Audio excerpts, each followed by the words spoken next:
Yo, what's up? Napadaan lang ako dito at kailangan kong bumili ng sasa doon sa aking pinapagawang karabitan. At ito, nagulat ako na datnan ko dito si Lola. Siya yung nagagawa ng sasa. Ito, yan si Lola. Lola, anong pangalan nyo, Lola? Norma po. Si Lola, anong pangalan po? Norma po. Norma. Ilang taon dyan na Lola Norma? Ito na. 80? 80. Oy, pahawak ko na. Ilagay ko lang yung mic sa kay Lola. Ayan. So, maikli lang ito. Parang, kwentuhan lang tayo, Lola. Si Lola nagagawa ng sasa dito. Siya yung nadatnan ko na bibilhan ko. Nagulat ako kasi alam niyo yung gawa niya ng sasa. Nakakailang sasa po kayo sa isang araw? Nakaka-30 po. 30. So, yung pagkagawa niya ng sasa, magkano po ang bayad sa inyo sa isa? 250 po. 2 pesos and 50 centavos.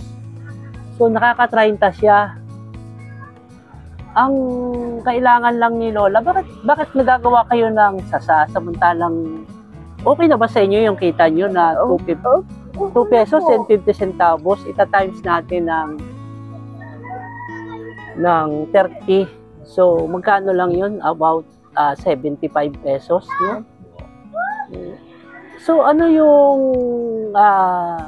bakit, nagtataka lang ako, nagtsatsaga kayong maggawa niyan. Samantalang, ang liit lang ng kita, paano kayo Ako po naman nag-iisa. Nag-isa lang kayo? Opo, ako po nag-iisa na mamahay. Ay, ito na po yung sa akin. Sakto na sa kanya yung yung kita niya na yun. Ko po, pag ako wala, nahingi ako sa mga anak ko. Yun. Ilan na po yung anak niyo? 5 po.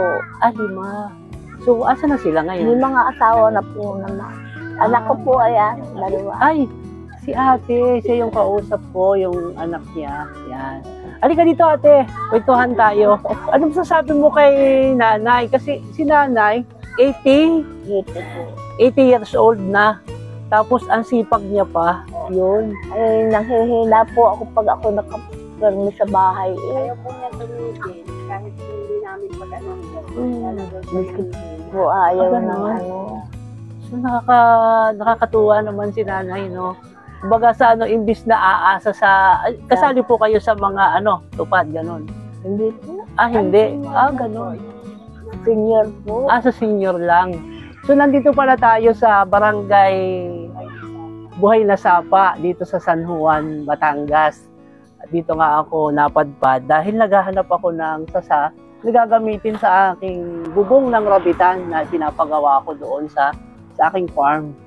So, kinapos ako kaya bumalik uli ako dito. Nung una kong punta dito, wala kasi si Lola.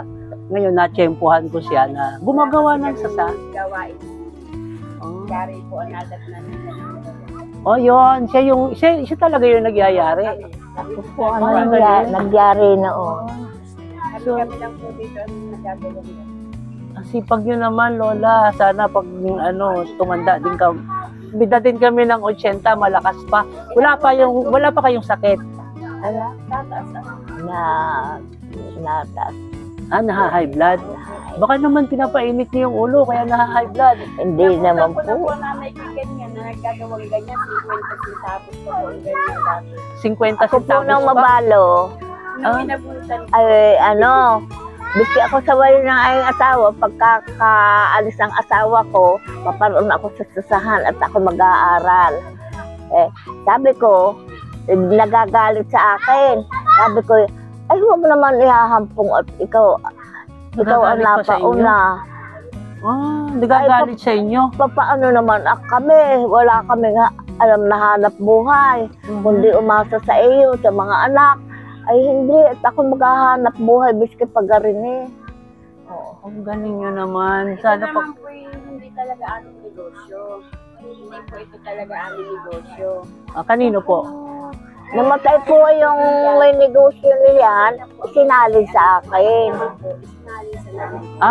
Pinasa lang, ipinasa lang. Sa amin. Okay. Pero Pero, mag-asawa. Bagamat ganun naipagpatuloy nyo naman kahit Oo, nasabihin opo. na medyo maliit lang yung kita pero Sabi ko, pagpatuloy natin at ako ang mag-uutay kung walang magawa. Ako ang mag-uutay. so nagpapasalamat din ako kasi sa bihira na tayo makakita ng ganitong klase ng bubong sa nagustuhan ko kasi dito sa bubong na ito. Malamig, maaliwalas po. kapag ibinubong ninyo sa lalo na sa mga bahay kubo. Oo. Ito pa rin ang ginagamit dito. So, iilan na lang yung kagaya ni Lola na nagtsatsaga na gumawa ng ganitong klaseng trabaho. Kasi nga unang-unang kinakatwiran, unang-unang sinasabi, hindi kakasya sa isang pamilya yung kinikita ni Lola. So, bagamat ganon, tinutuloy pa rin ni Lola at nagulat ako kasya sa Ay, kanya ang nung po ako, 75 nung pesos. po ako mabalo, maliliit pa ang mga anak. Pinatika ko kung magawa nito, yun. Pinatika. Akin, ayuda ko sa mga anak ko. Yan talaga ang pinagbuhay niyo sa mga Paglalaba, naglalaba ako. siguro napagpaaral niyo yung mga anak niyo na pag niyo sa Lay, matapos napatapos ko lang ako, arlaang ang nakakuha ng high school. high At school. buhay pa yung aking asawa. Ay hindi ko po kakayanin. So Hindi ko hindi po. talaga kayo nagsubok ng ibang trabaho. Nananahin naman. Pero po ang aking mga apo, taga-nasta po. May mga trabaho. Pag mga dadating, binibigyan ako. Yun, pagka gano'n, may mga trabaho na sila. Mabuti naman po, binibigyan kayo, hindi kayo dinadamutan. Hindi naman ho. Yun. Ibang apo, yung iba malayo, ito hong naririto, binibigyan naman ako. Pero ako'y hanga ho sa inyo kasi unang-una, hindi ho kayo member ng mga gano'n na binibigyan kayo ng ayuda ng gobyerno. Hindi din. Kasi yung iba, sasabihin nila, kulang yung suporta ng gobyerno. Pero hindi natin dapat asahan, sa atin lang talaga. Magsika pa rin tayo. Maghanap buhay kayo ng dapat ninyong makakayanan. At huwag kayong umasa doon sa mga uwang. Sa mga bigay lang. Oo. Mas maganda yung pinagsikapan. Oo. Mas maganda yung pinagpaguran talaga. So, yun na lang, Lola. At salamat sa inyong pagpapaunlak sa aking maikling interview. Kasi natuwa ako sa inyo. Dahil ito, sa gitna sa kalagayan niya na siya ay maedad na, gumagawa pa rin siya, nagtatrabaho pa rin siya. At parang libangan niya na lang siguro yung paggawa ng ganitong trabaho. Kasi nga, manghihina daw siya kapag wala siyang ginagawa. Nanghihina ho ako. Totoo yun kasi yun din yung nararanasan ko. Ako'y gawa na ng gawa. Gawa lang ng gawa, Okay, Lola, salamat. Sana po ay baba pa ang buhay ninyo. At kayo ay pagpalain pa ng ating Panginoon, bigyan ng gandang kalusugan. Pati yung mga anak ninyo. Yun hapon po, Makaahon hindi ko malimutan kahirapan. pagtawag sa Panginoon. Yun ang importante sa atin. Huwag tayong mawawala ng pag-asa.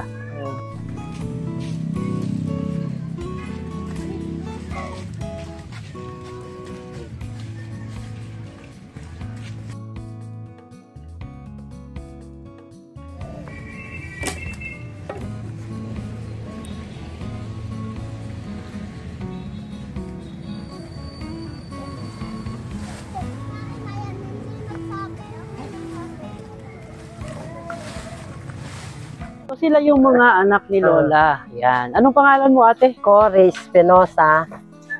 Ate Cory Espinosa at saka si Ma'am Annalyn Espinosa. Sibilya. Si Bilia din. Akala ko. So yung Espinosa, asawa na, apelyido ng asawa nyo. Tapos si Bilia sa asawa nyo. Saan po nagtatrabaho asawa nyo? Nandyan po, yung mekaniko po ayun. Okay. Okay naman yun, yung mekaniko. Ngayon Tudo ko sa mga mekaniko. Si ate naman, asawa mo. Sari-sari naman po. Pag Sari-sari. walang tahi, nag-e-extra siya. Hindi Nagagawa- permanente yung trabaho. Kumbaga kung saan merong racket, Opo. Pagka ano po bang alam na trabaho? Pagka minsan nangailangan ako ng magtatrabaho, wala akong makuha. Ano ba pong ano?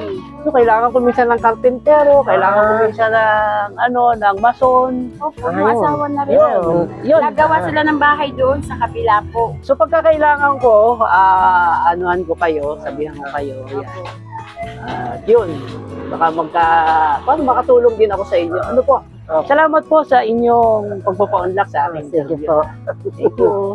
Salamat po. Okay, salamat sa inyong panonood. Kita-kits ulit tayo sa aking susunod ng mga video. Ako nga pala si Lorenzo Binay Manalo, ang inyong kanegro. Gusto ko sama-sama tayo sa pag-asenso. Okay, bye. God bless you po sa inyo. Bye.